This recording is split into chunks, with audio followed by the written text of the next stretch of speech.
First graders, it is Wednesday. It is absolutely beautiful outside. It is going to be warm today.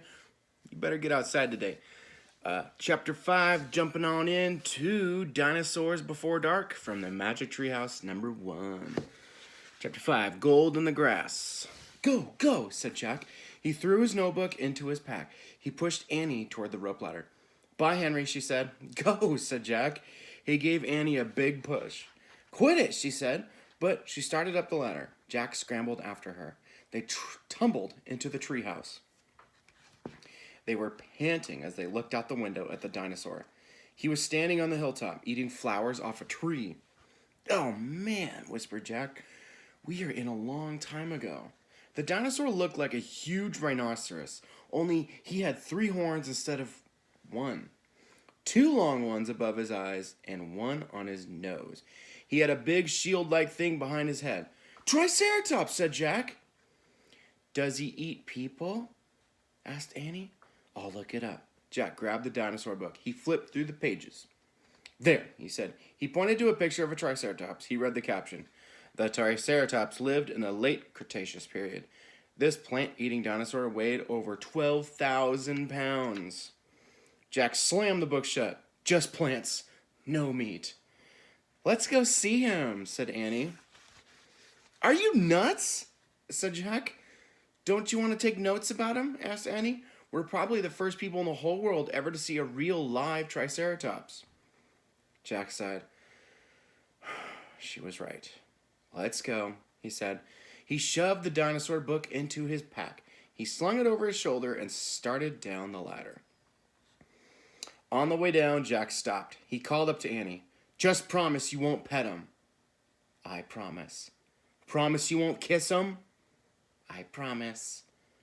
Promise you won't talk to him? I promise. Promise you won't... Go, go, she said. Jack went. Annie followed. When they stepped off the ladder, the pteranodon gave them a kind look. Annie blew a kiss at him. Be back soon, Henry, she said cheerfully. Shush, said Jack, and he led the way through the ferns, slowly and carefully. When he reached the bottom of the hill, he kneeled behind a fat bush. Annie knelt beside him and started to speak. Shush! Jack put his finger to his lips. Annie made a face. Jack peeked out at the Triceratops. The dinosaur was incredibly big. Bigger than a truck. He was eating the flowers off a magnolia tree. 12,000 pounds is super heavy, and it is bigger than a truck. My truck, it's like a full-size truck. It's not super big, but it's not small. It's about 6,000 pounds. That's 2 of my trucks for 1 Triceratops. That is heavy. Jack slipped his notebook out of his pack. He wrote, eats flowers. Annie nudged him. Jack ignored her. He studied the Triceratops again. He wrote, eats slowly. Annie nudged him hard. Jack looked at her. Annie pointed to herself. She walked her fingers through the air. She pointed to the dinosaur. She smiled. Was she teasing? She waved at Jack. Jack started to grab her. She laughed and jumped away. She fell into the grass in full view of the Triceratops. Get back, whispered Jack. Too late. The big dinosaur had spotted Annie. He gazed down at her from the hilltop. Half of a magnolia flower was sticking out of his mouth. Oops, said Annie. Get back, Jack shouted at her. He looks nice, Jack. Nice? Watch out for his horns, Annie. No, he's not nice, Jack. Nice? Excuse me, no. She said, no, he's nice, Jack. I almost sneezed there. I was like, whew. My allergies are killing me this morning. Okay, I think I'm good. So, let me read this correctly again. No, he's nice, Jack. Nice? But the Triceratops just gazed calmly down at Annie. Then he turned and loped away down the side of a hill.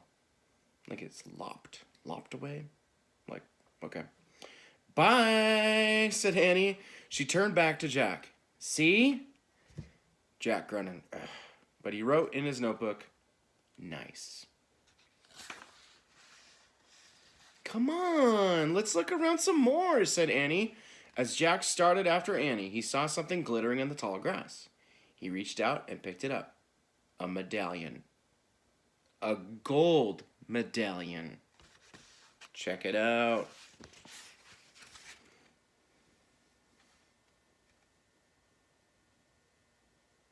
Looks like the letter M. And on this side, we have this. Triceratops. Lopping down the hill.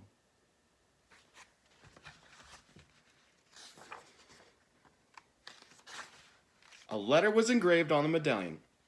A fancy M. Oh man, someone came here before us, Jack said.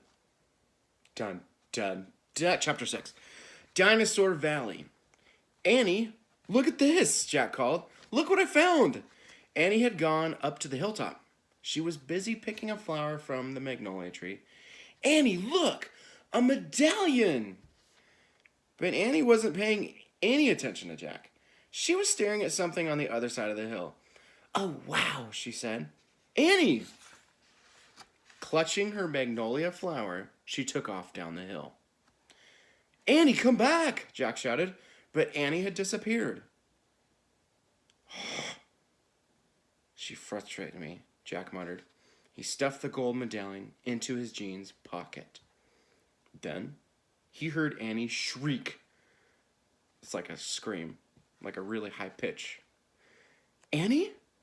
Jack heard another sound as well, a deep bellowing sound, like a tuba. Jack, come here! Annie called. Annie! Jack grabbed his backpack and raced up the hill. When he got to the top, he gasped. The valley below was filled with nests. Big nests made out of mud.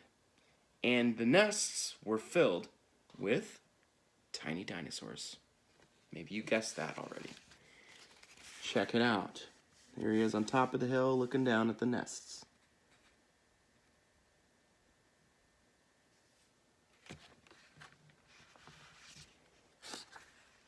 Annie was crouching next to one of the nests, and standing over her was a gigantic duck-billed dinosaur. Don't panic, don't move, said Jack. He stepped slowly down the hill toward Annie. The huge dinosaur was towering above Annie, waving her arms, making her tuba sound. Jack stopped. He didn't want to get too close. He knelt on the ground. Okay, move toward me. Slowly, he said. Annie started to stand up. Don't stand. Crawl, Jack said. Clutching her flower, Annie crawled toward Jack. The duck-billed dinosaur followed her, still bellowing. Annie froze. Keep going, Jack said softly. Annie started crawling again. Jack inched farther down the hill until he was just an arm's distance from Annie. He reached out and grabbed her hand. He pulled Annie toward him. Stay down, he said. He crouched next to her. Bow your head. Pretend to chew. Chew? Yes, I read that's what you do if a mean dog comes at you. She's no dog, Jack, said Annie. Just chew, said Jack. Jack and Annie both bowed their heads and pretended to chew. Soon, the dinosaur grew quiet. Jack raised his head. I don't think she's mad anymore, he said. Thanks, Jack, for saving me, said Annie. You have to use your brain, said Jack. You can't just go running to a nest of babies. There's always a mother nearby. That's very true. Annie stood up. Annie! Too late. Annie held out her magnolia flower to the dinosaur. I'm sorry I made you worry about your babies, she said. The dinosaur moved closer to Annie. She grabbed the flower from her. She reached for another. No more, said Annie. The dinosaur let out a sad tuba sound. But there are more flowers up there. Annie said. She pointed to the top of the hill. I'll get you some. Annie hurried up the hill. The dinosaur waddled after her. Jack quickly examined the babies. Some were crawling out of their nests. Where were the other mothers? Jack took out the dinosaur book. He flipped through the pages. He found a picture of some duck-billed dinosaurs. He read the caption. The Antosauruses live in colonies. While a few mothers babysat the nests, others hunted for food. So there must be more mothers close by. Hey, Jack! Annie called. Jack looked up. Annie was at the top of the hill, feeding magnolia flowers to the giant Anatosaurus. She's nice too, Jack, Annie said. But suddenly, the Anatosaurus made her terrible tuba sound. Annie crouched down and started to chew. The dinosaur barged down the hill. She seemed afraid of something. Jack put the book down on top of his pack. He hurried up to Annie.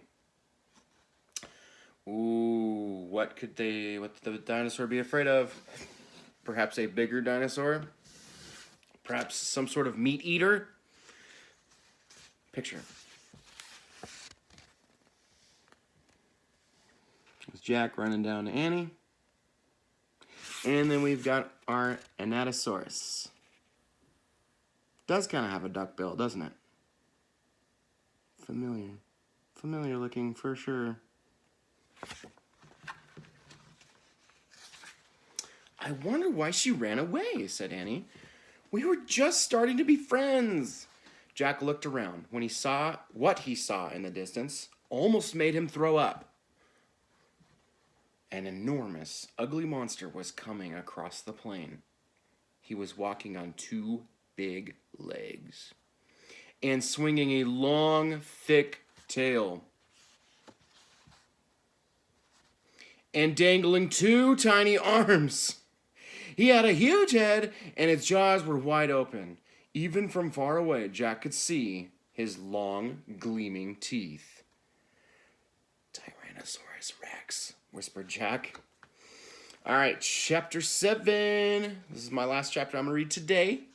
And then you better get outside because it's nice out. Ready, set, go! Chapter 7. Run, Annie, run! Cried Jack. To the treehouse! They dashed down the hill together. Through the tall grass, through the ferns, past the pteranodon, and right to the rope ladder. They scrambled up. Seconds later, they tumbled into the treehouse. Annie leaped to the window. He's going away, she said, panting. Jack pushed his glasses into place. He looked through the window with her. The Tyrannosaurus was wandering off. But then the monster stopped and turned around. Duck, said Jack. The two of them hunched down. After a long moment, they raised their heads. They peeked out again. Coast clear, said Jack. Yay, whispered Annie. We have to get out of here, said Jack. You made a wish before, said Annie. I wish we could go back to Frog Creek, said Jack. Nothing happened. I wish. Wait, you were looking at a picture in the dinosaur book, remember? The dinosaur book, Jack groaned. Oh no. I left the book and my pack on the hill. I have to go back. Oh, forget it, said Annie. I can't, said Jack. The book doesn't belong to us. Plus, my notebook's in my pack. With all my notes. Hurry, said Annie. Jack hurried down the rope ladder. He leaped to the ground. He raced past the pteranodon, through the ferns, through the tall grass, and up the hill. He looked down. There was his pack lying on the ground. On top of it was the dinosaur book. But now the valley was filled with Anatosauruses, all standing guard around the nests. Where had they been? Did fear of the Tyrannosaurus send them home? Jack took a deep breath. Ready, set, go! He charged down the hill. He leaped to his backpack. He scooped it up. He grabbed the dinosaur book. A terrible tuba sound. Another. All of the Anatosauruses were bellowing at him. Jack took off. He raced up to the hilltop. He started down the hill. He stopped. The Tyrannosaurus Rex was back, and he was standing between Jack and the treehouse.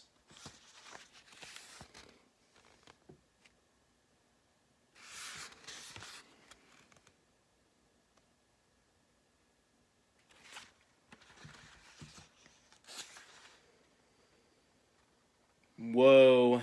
That ends chapter 7, which brings us to chapter 8, 9, 10, and I think 11, perhaps. Probably end up finishing this book tomorrow. It's actually pretty short. And then I'll start a new one on Friday. Tomorrow is our Zoom meeting at 7. Same time, same day, Thursday. I did talk to you yesterday about talent show. If you're having trouble coming up with something, and you've already talked to your parents or your brothers and sisters, your parents can email me. You can talk to me if you're worried about it. But I bet a lot of you are excited, and maybe you already know what you're going to do. That's awesome. So, yes, I'm going to be sending out the Zoom email today with the invite. And, yes, I hope you have a great day today. It is absolutely beautiful out, and it's going to be one of the warmer days we've had all year. Perhaps the warmest. I think it's supposed to be even like 80 degrees. So that's exciting. I got to take an allergy pill. Man, I'm getting all stuffy, and I feel a sneeze coming on. Have a good day. Thanks for tuning in. I'll see you tomorrow.